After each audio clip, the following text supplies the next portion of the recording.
آج ہم 17ویں صدی کی ایک بہت ہی اہم شخصیت انگولا کی ملکہ نزنگا ان پر جو مواد دستیاب ہے اس کا جائزہ لے رہی ہیں۔ جی بالکل۔ یہ وہ وقت تھا جب پرتگالی سلطنت افریقہ میں پھیل رہی تھی، غلاموں کی تجارت بھی تھی، مشنری بھی تھے، تو ان ذرائع سے نزنگا کیسی رہنما نظر آتی ہیں؟ جی دیکھیں، یہ ذرائع انہیں صرف ایک حکمران نہیں دکھاتے، بلکہ وہ ایک کمال کی سفارتکار، ایک فوجی حکمت عملی کی ماہر اور حالات کا مقابلہ کرنے والی خاتون تھیں۔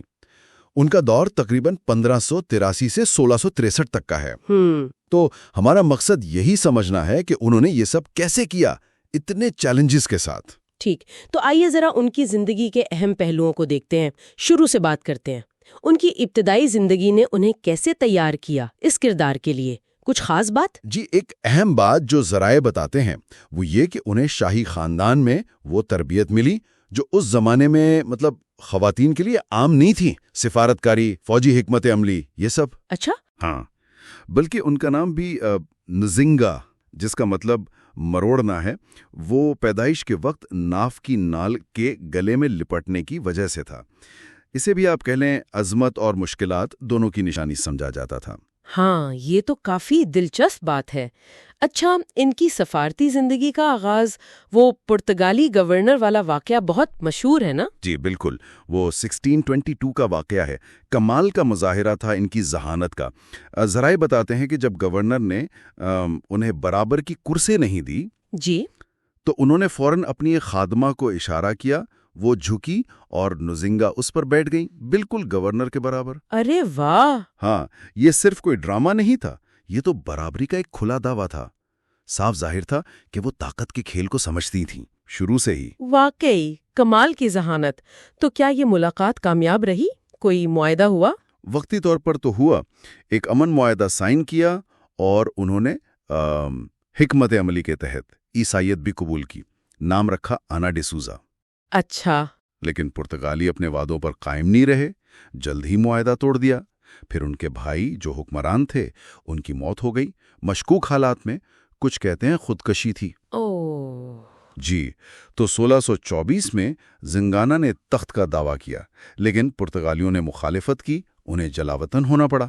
تو وہ کہاں گئیں پھر، اور وہاں سے مزاحمت کیسے شروع کی؟ وہ گئیں پڑوسی ریاست مٹامبا۔ وہاں انہوں نے مقامی حکمران کو شکست دی، اقتدار سنبھالا اور پھر اپنی آبائی ریاست نڈونگو اور مٹامبا دونوں کو اپنی قیادت میں متحد کر لیا۔ یعنی اپنی طاقت دوبارہ منظم کی۔ بالکل، اور یہی متحدہ ریاست پھر ان کی تقریباً 30 سالہ مزاحمت کا مرکز بنی پرتگالیوں کے خلاف۔ 30 سال، یہ تو بہت لمبا عرصہ ہے۔ ذرائع کیا بتاتے ہیں وہ اتنی دیر تک پرتگالی جیسی بڑی طاقت کا مقابلہ کیسے کرتی رہیں؟ اصل میں ان کی کامیابی کا راز فوجی اور سفارتی دونوں محاذوں پر بے وقت کام کرنا تھا۔ فوجی طور پر دیکھیں تو انہوں نے گوریلا جنگ کا خوب استعمال کیا۔ اچھا، چھاپا مار جنگ؟ جی بالکل، جنگلوں میں، پہاڑوں میں، اور انہوں نے بدنام زمانہ امبانگالا جنگجوؤں کی خدمات بھی حاصل کی۔ وہ لڑنے میں ماہر تو تھے، لیکن ان کے طریقے وہ کافی متنازع تھے۔ سمجھا۔ اور سفارتی محاذ پر کیا صورتحال تھی؟ دیکھیں، سفارتکاری ہی تو ان کا اصل میدان تھا۔ وہ جانتی تھیں کہ دشمن کو دشمن سے کیسے لڑوانا ہے۔ جیسے 1640 کی دہائی میں جب ڈچ نے پرتگالی دارالحکومت لوانڈا پر قبضہ کیا، جی، نزنگا نے فوراً ان سے ہاتھ ملا لیا، اتحاد کر لیا۔ اچھا، یعنی یورپی طاقتوں کو آپس میں استعمال کیا۔ بالکل، اور یہ اتحاد کامیاب بھی رہا۔ 1647 میں کومبی کی جنگ میں انہوں نے پرتگالیوں کو شکست دی۔ اگرچہ 1648 میں ڈچ چلے گئے تو انہیں پیچھے ہٹنا پڑا، لیکن انہوں نے ہمت نہیں ہاری، مزاحمت بھی جاری رکھی اور ویٹیکن تک سے رابطے بنائے۔ ایک بات جو ان ذرائع سے بہت واضح ہوتی ہے وہ یہ کہ نزنگا نے اپنی شناخت کو بھی ایک طرح سے ہتھیار کے طور پر استعمال کیا۔ کبھی عیسائی بن گئیں، کبھی روایتی مذہب کی طرف لوٹ گئیں۔ کیا یہ صرف ذاتی عقیدہ تھا یا اس میں بھی کوئی حکمت عملی تھی؟ یقیناً حکمت عملی تھی۔ یہ ان کی لچک اور حقیقت پسندی دکھاتا ہے۔ وہ ضرورت کے مطابق اپنی پہچان، اپنی وفاداریاں بدلتی نظر آتی ہیں، کبھی کیتھولک حکمران، کبھی روایتی افریقی رہنما۔ مقصد ایک ہی تھا، اپنے لوگوں اور اپنی ریاست کے بقا۔ یہ تو بڑی گہری بات ہے۔ اچھا، ان کی حکمرانی میں کچھ سماجی اصلاحات کا بھی ذکر آتا ہے نا؟ جی ہاں بالکل، اور وہ بھی بڑی دلچسپ ہیں، جیسے انہوں نے مٹامبا کو فرار ہونے والے غلاموں کے لیے ایک محفوظ پناہ گاہ بنا دیا۔ اچھا۔ جی، اب یہ صرف انسانی ہمدردی نہیں تھی، اس سے ایک تو پرتگالی معیشت کمزور ہوئی، دوسرا انہیں اپنی فوج کے لیے وفادار لوگ مل گئے۔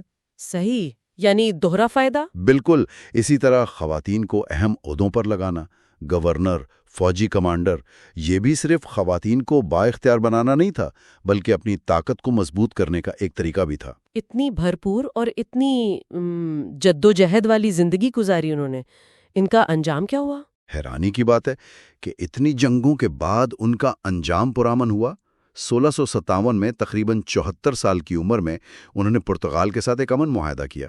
اچھا، اتنے سالوں بعد؟ جی ہاں، اور یہ ان کی بہت بڑی سفارتی جیت تھی، کیونکہ اس میں مٹامبا کی خود مختاری کو تسلیم کیا گیا، غلاموں کے چھاپے روکنے پر اتفاق ہوا، اور وہ پھر 1663 میں 80 سال کی عمر میں سکون سے انتقال کر گئیں۔ 80 سال کی عمر میں؟ زبردست۔ جو پرتگالی ذرائع ہیں یا مشنری ذرائع، جیسے وہ اطالوی مشنری تھے کیوازی، جو ان سے ملے بھی تھے، جی، وہ اکثر انہیں منفی انداز میں پیش کرتے ہیں، مطلب ظالم یا دھوکے باز، لیکن افریقی روایات میں اور آج کے اینگولا میں وہ اینگولا کی ماں ہیں، ایک ہیرو ہیں، نوآبادیاتی مزاحمت کی علامت، ایک غیر معمولی رہنما۔ تو خلاصہ یہ ہے کہ ملکہ نزنگا ایک بہت ہی، آپ کہیں، کثیر الجہتی شخصیت تھیں، جنہوں نے اپنی بقا کے لیے ہر ممکن حربہ استعمال کیا، جنگ، سفارتکاری، شناخت کی سیاست۔ ایک آخری سوال جو یہ ذرائع ذہن میں چھوڑ جاتے ہیں، کیا نزنگا کے کچھ متنازعہ فیصلے، جیسے وہ امبانگالا جنگجوؤں کا استعمال یا شناخت کی تبدیلی، کیا وہ ان کے بڑے مقصد یعنی قوم کی آزادی اور بقا کے لیے ضروری تھے؟ یا پھر یہ صرف اقتدار کی سیاست تھی جس میں ہر حکمران کو ایسے فیصلے کرنے پڑتے ہیں؟